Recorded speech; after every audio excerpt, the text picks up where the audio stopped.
Capacité de rester léger dans l'humour sur soi, autodérision et non pas sur l'autre, ça, leçon de vie pour moi extraordinaire. Et une dernière chose, peut-être pour donner quelques éléments sur comment ils fonctionnent, ils font beaucoup de travaux collectifs, sans arrêt, parce que le travail collectif, ils le disent comme ça, rend plus fort. Le faire ensemble, ça donne de la joie, ça donne de la solidarité, ça permet d'aller plus loin ensemble. Donc il y a beaucoup de phases de travail, un peu comme on avait chez nous, les communaux, quand on faisait des travaux collectifs dans les villages, nous avions effectivement ça. Voilà, je pourrais vous en parler longtemps, mais je vais m'arrêter là sur qui ils sont et les quelques petites pistes qui nous renvoient en questionnement, le don, le sens, les valeurs de coopération, le travail collectif et l'humour. C'est le maraîchage éthique. C'est peut-être le maraîchage éthique que tu vas appeler Kogi à partir d'aujourd'hui. Deux petits éclairages au regard des sujets que nous avons abordés depuis hier, que sont les OGM et la santé, par exemple. Un jour, le gouvernement colombien leur a proposé de cultiver du maïs transgénique. Alors, c'était dans un deal. Si tu acceptes mon maïs, tu auras ça en échange. C'est toujours compliqué. Donc, ils ont fini par accepter. Donc, voilà nos amis Kogi, dans leur montagne, qui plantent du maïs transgénique. Mais alors, ils ont une manière de cultiver très particulière. C'est ce qu'on appelle en permaculture les cultures associatives. Telle plante avec telle plante avec telle plante. Les unes et les autres s'entraidant. Donc le maïs sert en fait de tuteur aux haricots qui poussent dessus. Et les arbres sont mis juste à côté pour éviter les vents trop violents. Enfin, il y a toute une association de plantes. Maïs transgénique, le maïs va trop vite. Il pousse trop vite. Donc le haricot n'a pas le temps de pousser. Et quand il arrive à maturité, le maïs est déjà tombé. Donc ils ont perdu une partie du maïs, une partie des haricots. Ils ont sauvé quelques graines de maïs pour les replanter, qui ont évidemment pas repoussé. Merde noire, entre guillemets, excusez-moi, là, il n'y a plus rien. Donc ils ont désespérément recherché quelques semences traditionnelles pour essayer de reconstituer toutes les zones qui avaient été mises en maïs transgénique. Ce qui me renvoie à une deuxième histoire dans une autre communauté qui a vécu la même chose. On est au Guatemala cette fois-là. Et c'est un monsieur qui s'est dit qu'il faut absolument qu'on retrouve des graines pré-conquête espagnole. Ils ont retrouvé ces graines, je vous passe le détail sur le comment, ils ont retrouvé des graines de maïs avant l'arrivée des Espagnols. Pour eux, c'est un trésor, c'est symboliquement et génétiquement un trésor. Et ils se sont dit, on va les replanter. Voilà ce qui s'est passé. Ce monsieur, ce garçon qui travaille dans une communauté au Guatemala, a appelé les paysans, leur dit, voilà, on a une cinquantaine de petites graines, on va les replanter. Réponse des paysans, on ne peut pas les replanter, parce que le rendement est sûrement moins bon que celui qu'on a maintenant, et c'est tellement dur d'avoir déjà, je dis n'importe quoi, 2 sacs sur une unité de production, que si on prend le risque de mettre un maïs qui va baisser le rendement, on ne va pas s'en sortir, on est déjà à la limite en termes de survie, on ne peut pas prendre ce risque. Il vaut mieux qu'on reste avec le maïs dont on est sûr qu'on a 2 sacs par unité de production. Les femmes ont dit, non, non, non, non, on prend. Nous, on sait donner la vie. Donc on prend vos grains de maïs. Et elles ont planté à côté les grains de maïs. 5 sacs au lieu de 2. 5 sacs de grains de maïs. Il y a un film, je ne l'ai pas amené, mais on voit le paysan qui pleurait, quoi. Finalement, notre maïs traditionnel, avant l'arrivée, dans ce cas précis des conquistadors, redonne 5 unités. Alors, je n'ai pas les unités exactes, c'est pour ça que je ne suis pas assez précis, au lieu des 2 qu'on a aujourd'hui. Et ça a donné un espoir, ça me donne des frissons en vous en parlant, parce que c'est une société, une communauté qui a retrouvé son histoire. Non pas pour être nostalgique, mais pour redonner sens à son futur. Les Kogi disent toujours, un peuple sans mémoire est un peuple mort, parce qu'il ne sait plus d'où il vient et donc où il veut aller.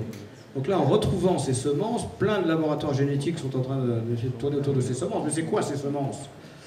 Je ne sais pas combien de temps ils résisteront, mais pour l'instant, ils ont réussi à ne pas les communiquer. Voilà pour un petit exemple, et je terminerai par 3 citations pour ne pas être trop long. Ok, on se dit, si on écoute les intervenants depuis hier, j'écoutais Michel Rivasi sur le nucléaire, c'est wow, voilà. On écoute l'agriculture, on redescend d'un cran dans son siège, on écoute les manipulations génétiques, on se met une éponge sur le front. Et donc quoi? Qu'est-ce qu'on fait? Je reviens à la question de M. Noroto. Qu'est-ce qu'on fait? Il y a un Kogi qui est venu en France, parmi les 3 que je vous évoquais tout à l'heure, qui dit il faut arrêter de parler. Ou Régis Debray, que vous connaissez peut-être, qui a toute une histoire en Bolivie, qui était conseiller de François Mitterrand, qui dit mais on pourrait remplir cette salle de rapports, de conventions internationales, de tout ce qu'on veut, et quelque part, le rapport entre le nombre de documents qu'on pourrait mettre ici, qui parlent tous d'état des lieux, et le résultat en termes de mise en action, il est nul. Enfin, il ne se passe rien, quelque part, si on met en rapport, j'entends. Je ne dis pas dire qu'il n'y a pas des gens qui font des choses quelque part, mais le rapport de l'énergie dépensée pour faire l'état des lieux et de l'énergie dépensée pour se mettre en mouvement, c'est ridicule.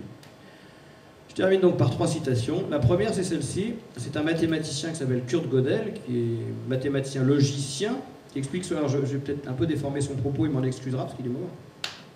Mais l'idée générale, telle que je l'ai compris, c'est un système ne peut répondre aux paradoxes et aux problèmes qu'il génère avec ses propres mots, avec ses propres concepts et avec ses propres représentations.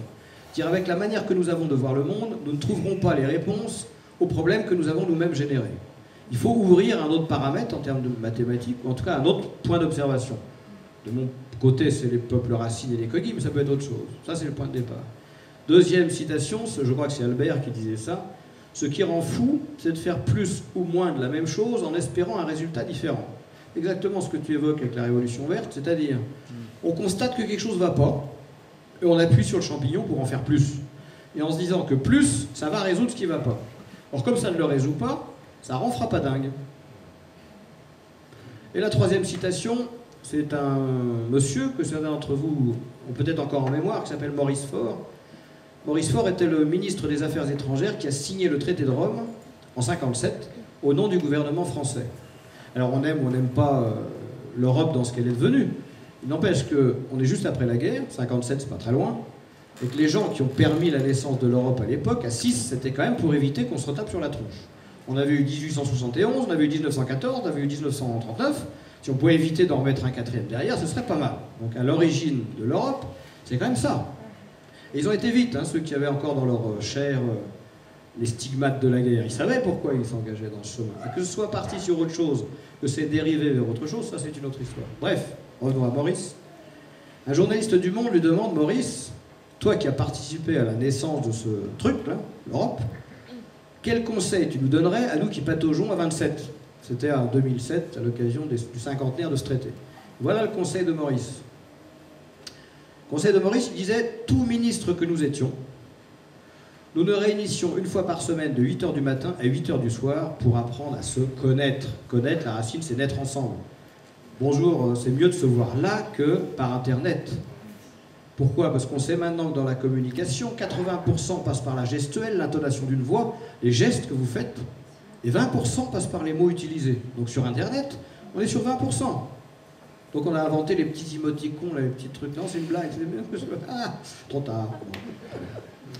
Donc première chose, passons du temps ensemble. Parce qu'on nourrit la fraternité. Deuxième conseil de Maurice, nous acceptions de nous réunir sans préjuger de la réponse que nous allions trouver. Alors ça, je peux vous dire que dans la culture française, les autres je connais moins bien, c'est assez délicat. Oui, mais qu'est-ce qu'on va trouver? Ah. Faisons confiance à ceux qui participent et celles qui participent, et surtout faisons confiance à notre intelligence collective pour trouver les réponses que nous n'avons pas encore aux problèmes auxquels nous sommes confrontés.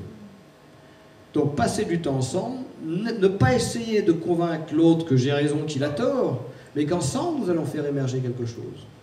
Et il conclut son conseil en disant « Et ça, c'était formidablement porteur de joie et d'espoir, et de confiance. Parce que nous imaginions ensemble les réponses de demain. » Quand on est dans le processus, c'est enthousiasmant. Et je vous rappelle que la racine d'enthousiasmant, je ne suis pas pratiquant d'une religion particulière, et je n'ai rien contre les religions, mais c'est quand même habité par Dieu. C'est quand même habité par la vie, quelque part. Donc la question qui se pose à nos sociétés, c'est comment remettre la vie au centre, et non pas la mettre en périphérie, comme on l'a fait depuis un certain nombre d'années. Donc ça, c'est mon travail dans l'entreprise, et quand je peux vous dire que vous êtes confronté à un patron, vous lui dites, vous allez réunir vos, je ne sais pas combien de collaborateurs, et c'est eux qui vont vous faire émerger les réponses à votre problème. Mais qu'est-ce qu'ils vont dire? Bah, tu verras bien ce qu'ils vont dire, fais-leur confiance. Donc on est sur le terrain de la confiance. Est-on capable de créer... Alors ça pose des sacrées questions aux égotiques que nous sommes, moi le premier. La posture, c'est plus d'être de savoir et de dire à ceux qui ne savent pas. La posture, c'est d'accompagner pour que tous ceux qui savent fassent émerger ensemble. Ça change tout. On a vécu une expérience qui s'appelle l'Alliance pour la planète, où on a tenté ça entre des ONG concurrentes, vous vous rendez compte? Concurrentes. Il y a currente dans concurrente. Voilà, je terminerai en vous disant une petite chose. L'école de la nature et des savoirs qu'on a essayé de créer dans la Drôme, qui se relie avec d'autres projets similaires, les Amanins, Sainte-Marthe, la montagne où je travaille s'appelle Sainte-Marthe aussi. On a un lien, voilà. C'est pour tenter de réapprendre à vivre ensemble, Finalement, si je devais résumer, quand on dit développement humain durable, retrouvons le lien au vivant pour retrouver notre lien. C'est tout. Les liens libèrent, les liens guérissent, etc. Voilà pour l'école. Et on a inventé un autre truc derrière qui s'appelle le Club Terre Agir Ensemble. Je vous explique en 2 mots de quoi il s'agit. Mais ça s'inspire de ces principes. Club Terre, c'est quoi? C'est finalement réinventons ensemble nos mutuelles. Alors, vous entendez que quand je dis réinventons ensemble nos mutuelles, il y a forcément des mutuelles actuelles qui doivent avoir se demander des questions sur pourquoi ils disent ça. Est-ce qu'on n'est plus vraiment des mutuelles? Ça, c'est à elle de voir. Et une mutuelle, c'est quoi? Il y a 10 personnes, 10 mineurs qui sont au fond d'une mine, 2 qui restent sous un coup de grisou, une galerie qui s'écroule, 8 qui sortent, et ils mutualisent le soutien de la veuve, le soutien des orphelins, la scolarisation et leur survie. Donc nous mettons ensemble de l'argent dans une caisse commune, et la confiance était au rendez-vous. C'était Joseph à l'entrée du village qui notait Albert 10 sous, Robert 10 sous, il y avait une sacrée confiance, pour qu'en cas de coup dur, nous ayons les moyens d'y faire face. Club Terre, c'est ça, c'est mutualisons notre futur, c'est-à-dire donnons-nous les moyens d'inventer ensemble, avec l'intelligence de l'un, les idées de l'autre, la joie du troisième, ce que nous voulons pour demain. C'est-à-dire la société civile reprend l'histoire, reprend la main sur l'histoire. Appelez ça un impôt citoyen, appelez ça comme vous voulez, c'est la démarche. Et je peux vous dire que si ça marche, on va avoir des soucis. Parce que la société civile refasse émerger ce qui compte pour elle, ça va forcément gêner des gens. Et c'est une manière de se mettre en marche. Parce que nous ne saurons pas ce que nous allons faire émerger, puisque c'est la société civile qui va le faire. Mais en tout cas, elle fera émerger ce qu'elle estimera juste. Et si elle fait émerger ce qu'elle estimera juste, elle se mettra en route pour le faire, puisque c'est elle qui l'aura fait émerger. Alors ça, c'est un renversement total de paradigme qu'on avait essayé ensemble à l'Alliance pour la planète. Finalement, c'est une continuité qui a marché très bien. Est-ce que quelque part, finalement, ce que nous renvoient les Kogi, c'est quoi? Nous pouvons continuer à écrire une histoire singulière. Quelque part. Qu'est-ce qui nous empêche de réécrire une histoire singulière?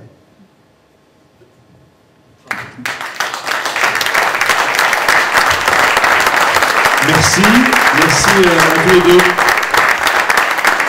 Merci Philippe Lebret, merci Eric Julien. Alors je ne sais pas si on prend quelques minutes si vous le souhaitez pour poser des questions. Elle est spirituelle. Aujourd'hui c'est comme ça. Alors, allez, on va vous passer le